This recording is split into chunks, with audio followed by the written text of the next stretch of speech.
Hey everyone, it's Stephanie here.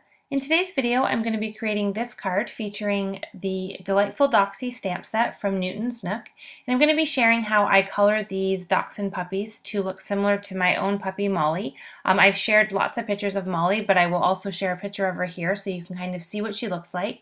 And as you can see, I kind of color my puppies to kind of have the same fur coloring as she does. And I just kind of played around with different colors and different blending until I got it to a coloring pattern that I thought really resembled her, and I just wanted to kind of share how I do that before I go ahead and create the card. So my favorite Copic colors to use to create her fur is E55, 57, and 59 for the brown color on the bottom area of her, and then I like to use warm grays to build up to create the black part of her fur, which is all on the top of her body, on her ears, and on her tail. So to color her in, I usually like to start with the lightest brown color. So this is E55 that I'm now using here. And I like to just kind of go ahead and place all of the light brown color everywhere on her where she has all of the brown fur on her. So I just kind of take my Copic and just kind of roughly add some color in. This is going to get blended out a ton before I'm finished. I just like to lay down the base color first. And now that I have that lighter brown color, I'm going to go ahead with my lightest warm gray color, and I'm going to go ahead and add all of the coloring onto the parts of her that are going to be black. And I have a little bit of white space you can see there, and that's just going to kind of be the main area where I really focus on blending, because I want to make sure that I blend the darker black fur into the lighter brown fur so that it transitions really nicely and I don't have any really big harsh lines. So I just kind of go back and forth between the two different colors, the browns and the grays, and I just kind of layer the color on, going from lightest to darkest until I get her completely colored how I like her. And if you kind of just back and forth between the two colors, you can it kind of helps with the blending, because it lets you blend the brown up into the gray color, and then it also lets you blend the lighter gray colors down into the brown. So it just really helps to get everything nice and smooth and looks like it is blending just how it is actually on her real fur on her. So I just, like I said, take my time, I go back and forth, and I just kind of keep adding color until I'm happy with it. And then when I'm fully finished and I like everything on her, I go ahead and add just a touch more of the darkest gray color to the top of her to really make the fur on top look black.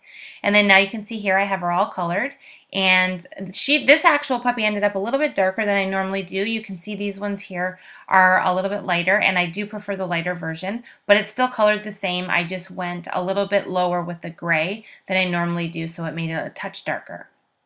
But that's how I color them, so they look similar to my own puppy.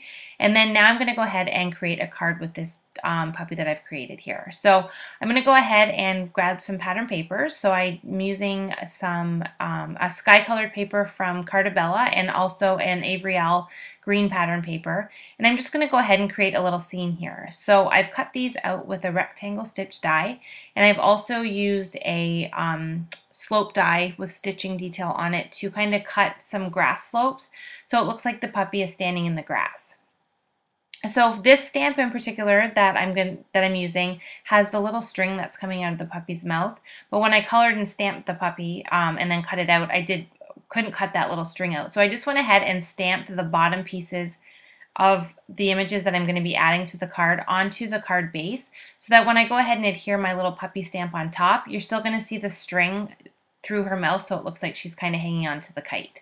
So that's why I didn't worry about stamping her entire body, because you're not actually going to see any of that black stamping anyway. The only thing that's going to be left over when I'm done here is the string from the bottom of the kite through the puppy's mouth. So I adhered the grass pieces onto the card base panel there, and now I'm going to go ahead and adhere the puppy on as well. The only difference with the puppy is I'm using liquid adhesive, just because I like to be able to kind of move it around a little bit, which the liquid adhesive allows, so that I make sure I get it inside those stamped lines. And because it's kind of a small image, the liquid adhesive is a little bit easier to manage. So now that I have her adhered, I'm going to go ahead and do the kite. So I went ahead and stamped that little kite piece on a piece of orange pattern paper, and I used an orange Copic marker to add a little bit of shading, and then I went ahead and just added that directly onto the stamp piece and finished it off by adding some white dots onto two portions of the kite with a Uniball Signal white gel pen. And then I'm also adding a little bit of glitter to the two solid pieces of the kite with a clear Wink of Stella pen. And this just gives the kite some fun detail, since it's kind of plain and just a solid color. And then for the sentiment, I used the You Lift Me Up sentiment and just kind of added it into the sky area. And then I added some clear ink of Stella to some die cut clouds that I added to the areas around the puppy and the kite. And then to complete the card, I just added the panel that I've created onto a piece of foam, and I'm going to go ahead and adhere this directly onto a top folding craft card base, and then that will complete my card for today. So thank you so much for watching. I hope you enjoyed this video, and I will see you next time.